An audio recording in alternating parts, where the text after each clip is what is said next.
Assalamualaikum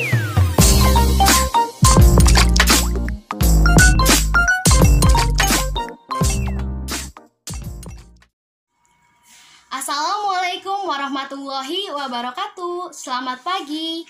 Apa kabarnya anak-anakku hari ini? Alhamdulillah sehat ya. Nah, alhamdulillah kita diberikan kesehatan dan juga kesempatan sehingga bisa mengikuti pelajaran biologi bersama saya, Ibu Ajeng Mudaningrat. Nah, sebelum memulai pembelajaran, alangkah baiknya kita berdoa terlebih dahulu. Berdoa mulai.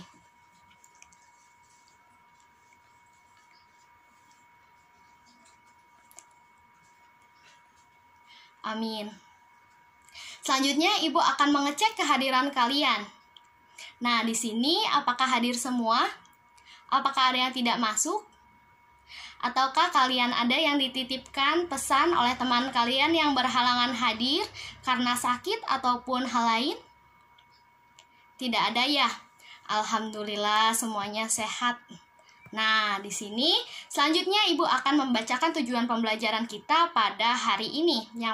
Setelah melakukan proses pembelajaran, anak-anakku kelas 12, Ibu harap dapat yang pertama itu mendeskripsikan mengenai pengertian evolusi dengan benar.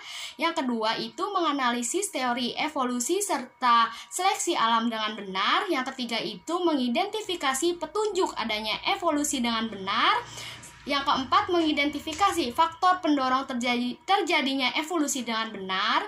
Yang kelima, mengidentifikasi terbentuknya spesies baru atau spesiasi dengan benar. Dan yang keenam, yaitu menyajikan karya tulis ilmiah mengenai pandangan evolusi berdasarkan pemahaman yang dimiliki peserta didik dengan benar. Pada materi evolusi terdiri dari 2 pertemuan. Nah, pada pertemuan pertama kita akan membahas mengenai pengertian evolusi, lalu mengenai teori evolusi dan seleksi alam, dan juga petunjuk adanya evolusi. Nah, selanjutnya di sini, sebelum kita belajar mengenai materi evolusi, kalian pasti telah mempelajari mengenai teori asal-usul makhluk hidup pada saat kelas 9 SMP. Yuk kita bahas lagi, kita review lagi, ingat-ingat lagi, apa itu teori asal-usul makhluk hidup. Dan juga, dari mana sih makhluk hidup itu berasal? Nah, berdasarkan teori asal-usul kehidupan dibagi menjadi 3, yaitu teori abiogenesis, teori biogenesis, dan juga teori evolusi kimia dan biologi atau biasa disebut sebagai teori abiogenesis modern. Nah, di sini yang pertama yaitu ada teori abiogenesis. Nah, teori abiogenesis itu masih ada yang ingat tidak anak-anakku apa? Nah, betul sekali. Teori abiogenesis di mana A adalah tidak dan bio adalah hidup. Jadi, teori abiogenesis merupakan atau menyatakan bahwa makhluk hidup itu berasal dari benda mati atau benda yang tidak hidup. Adapun tokoh pencetusnya adalah Aristoteles, Anthony van Leeuwenhoek, dan juga ada John Needham. Nah, sebagai contoh pada teori abiogenesis ini, ketika terjadi turun hujan, lalu tanah menjadi lembab dan munculnya katak, di mana katak ini merupakan makhluk hidup yang pada teori abiogenesis ini yang mempercayai teori ini menyatakan bahwa katak itu berasal dari tanah yang lembab tersebut. Nah, tanah yang lembab merupakan benda mati, sehingga makhluk hidup berasal dari benda mati. Nah, selanjutnya pada teori biogenesis menyatakan bahwa makhluk hidup berasal dari makhluk hidup yang sebelumnya.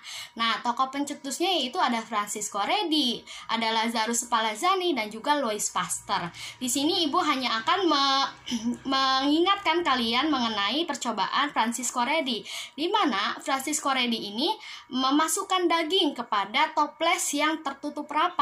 Lalu beberapa hari selanjutnya daging tersebut tidak mengalami perubahan. Nah, karena toplesnya tertutup rapat. Sedangkan daging yang dimasukkan ke dalam toples lalu ditutup dengan kain kasa, di mana kain kasa itu kan berongga, jadi udara bisa masuk. Nah, Beberapa hari kemudian diamati terdapat adanya belatung di daging tersebut.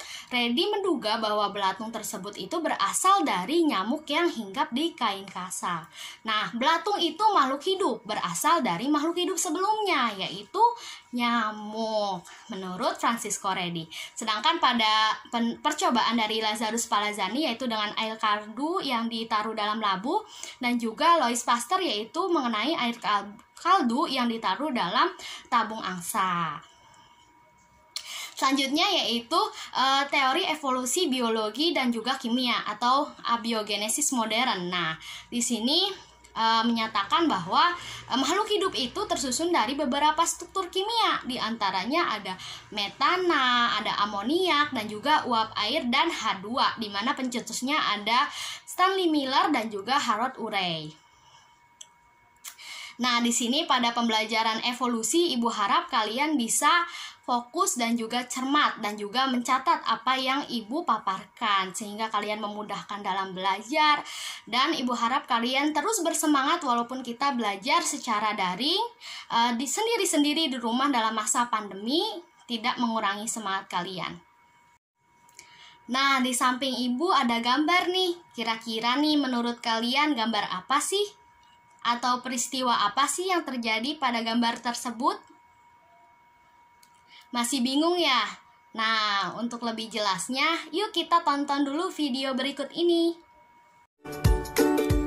Teman-teman, kalau belajar evolusi, pasti sering banget kan dengar yang namanya teori Lamarck dan teori Darwin. Nah, pokok bahasan kali ini, kita akan membahas tentang teori Lamarck versus teori Darwin. Menurut teori Lamarck, jerapah awalnya berleher pendek dan tidak bisa menjangkau makanannya. Kemudian, karena letak daun yang tinggi dan lehernya terus dijulurkan, maka semakin lama leher jerapah semakin panjang. Akhirnya, terbentuk jerapah yang berleher panjang. Menurut teori Darwin, jerapah pada awalnya ada yang berleher pendek dan ada yang berleher panjang, bersaing untuk mendapatkan makanan. Kemudian, seleksi alam menyebabkan jerapah berleher pendek mati karena tidak bisa menjangkau makanan. Akhirnya, hanya jerapah berleher panjang saja yang dapat bertahan dari persaingan. Jadi, menurut Lamarck, evolusi terjadi karena tingkah laku makhluk hidup. Sedangkan, menurut Darwin, evolusi terjadi karena adanya seleksi alam. Nah, kalau menurut kamu, gimana? Nah, bagaimana? Sudah ada gambaran ya dari video yang tadi Ibu tampilkan? Jadi, evolusi di sini merupakan suatu proses perubahan pada sekelompok makhluk hidup yang terjadi pada kurun waktu yang lama. Nah, tadi telah disinggung pada video yang Ibu tampilkan mengenai teori evolusi Darwin dan juga teori evolusi Lamarck. Nah, di mana kedua teori ini menjelaskan mengenai teori evolusi leher jerapah, mengenai teori Darwin dan juga Lamarck ini. Nah, Ibu jelaskan lagi satu-satu ya teori Darwin, agar kalian lebih mantap gitu belajarnya. Nah, pada teori Darwin ini, pada zaman dahulu kala, menjelaskan bahwa jerapah itu terdiri dari dua jenis, jerapah yang berleher pendek dan juga jerapah yang berleher panjang. Namun, karena pohon semakin tinggi, jerapah yang berleher pendek ini kesusahan untuk mencari makan, sehingga jerapah tersebut mati dan tidak bisa bertahan hidup, atau dalam kata lain, jerapah yang berleher pendek ini tereliminasi, sehingga pada saat sekarang dan jerapah yang tersisa itu hanya jerapah yang berleher panjang, atau teori Darwin ini dinamakan teori evolusi karena seleksi alam, karena hanya jerapah yang mampu hidup saja yang bisa bertahan seperti itu. Lalu pada teori Lamarck mengatakan bahwa jerapah itu hanya pada zaman dahulu hanya ada yang berleher pendek. Nah, jerapah yang berleher pendek ini karena menyesuaikan dengan pohon yang semakin lama semakin tinggi, dengan mengangkat-ngangkat lehernya, lama-kelamaan itu jerapah berleher pendek menjadi leher panjang karena menyesuaikan dengan perubahan lingkungan, atau dalam kata lain beradaptasi dengan perubahan lingkungan, sehingga jerapah tersebut lehernya menjadi panjang dan diturunkan kepada keturunannya, sehingga jerapah yang ada pada zaman sekarang itu jerapah yang berleher panjang. Atau pada teori Lamarck ini mengemukakan bahwa evolusi terjadi karena suatu proses adaptasi perubahan lingkungan yang diturunkan kepada keturunannya, seperti itu.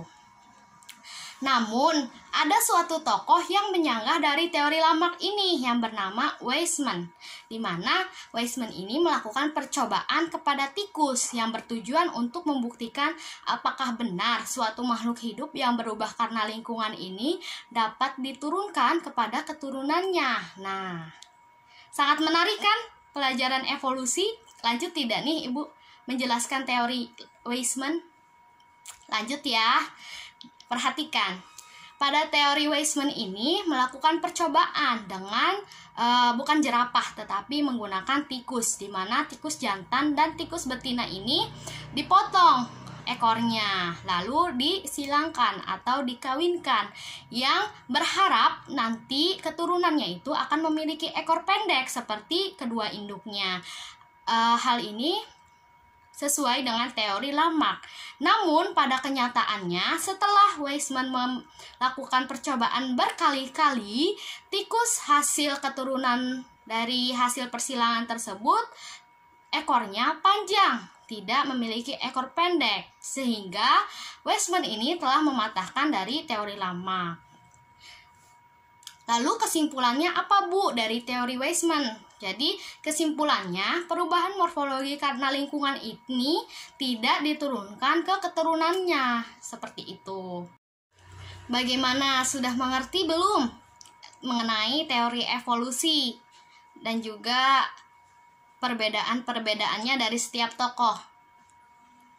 Apakah ada yang ingin ditanyakan?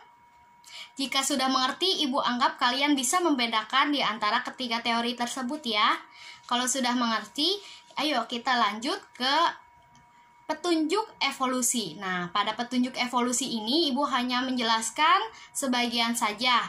Nah, untuk lebih lengkapnya nanti kita bahas pada saat diskusi ya. Nah, di sini yang pertama itu petunjuk evolusi ada fosil. Di mana fosil itu yang sering digunakan adalah fosil kuda. Kenapa Bu? Kok yang digunakan fosil kuda? Kenapa nggak fosil kucing, gajah? Nah, karena fosil kuda ini memiliki struktur yang lengkap yang ditemukan di berbagai era. Lalu selanjutnya itu ada homologi dan analogi. Perhatikan perbedaannya ya, boleh dicatat sehingga memudahkan kalian untuk belajar. Nih, yang homologi memiliki struktur dasar yang sama tetapi memiliki fungsi yang berbeda.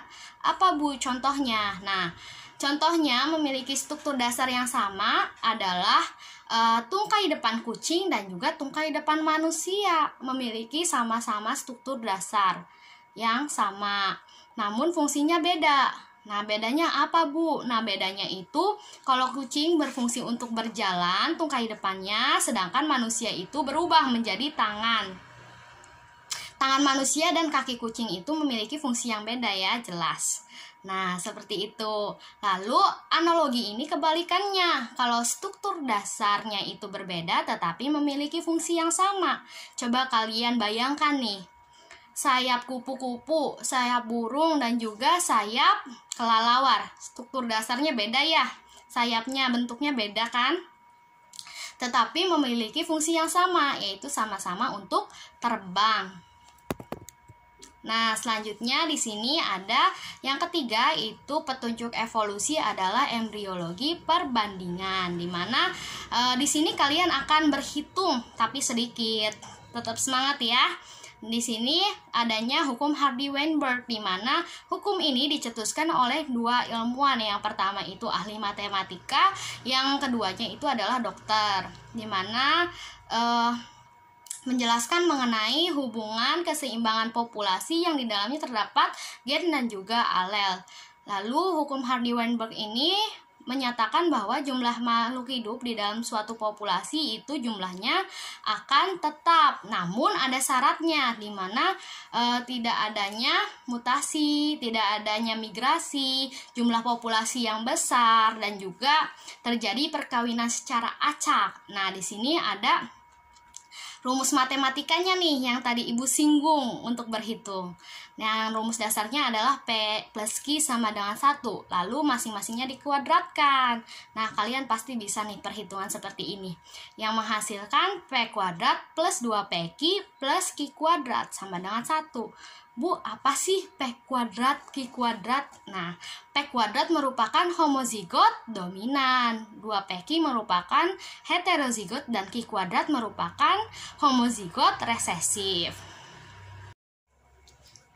Nah, sampai sini mengenai petunjuk evolusi, apakah sudah mengerti?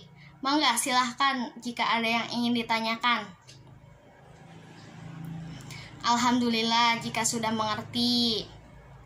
Nanti di akhir pembelajaran, Ibu ingin di antara kalian ada yang menyimpulkan ya hasil dari pembelajaran kita kali ini. Nah, apabila di antara kalian ada yang mengalami kesulitan atau kendala dalam proses belajar, boleh japri Ibu. Insya Allah jika Ibu bisa, Ibu akan balas dan Ibu akan bantu. Nah, di sini mengenai materi hukum Hardy-Weinberg rumusnya, Ibu singgung sedikit untuk materi minggu depan yang akan kita pelajari mengenai mekanisme evolusi. Nah, kalian boleh tuh cari di internet atau di YouTube mengenai contoh soal hukum Hardy-Weinberg ini. Ibu akan senang sekali jika kalian semangat belajarnya. Jangan lupa ya dipelajari minggu depan mengenai mekanisme evolusi, lalu faktor-faktor yang mendorong terjadinya evolusi. Jika sudah jelas dan tidak ada yang ingin ditanyakan lagi, Ibu tutup pertemuan kita kali ini. Alhamdulillahirobbil alamin. Kalian tetap di rumah saja, jaga kesehatan, tetap menerapkan prokes kesehatan 5M. Sampaikan salam Ibu untuk kedua orang tua kalian di rumah. Wassalamualaikum warahmatullahi wabarakatuh.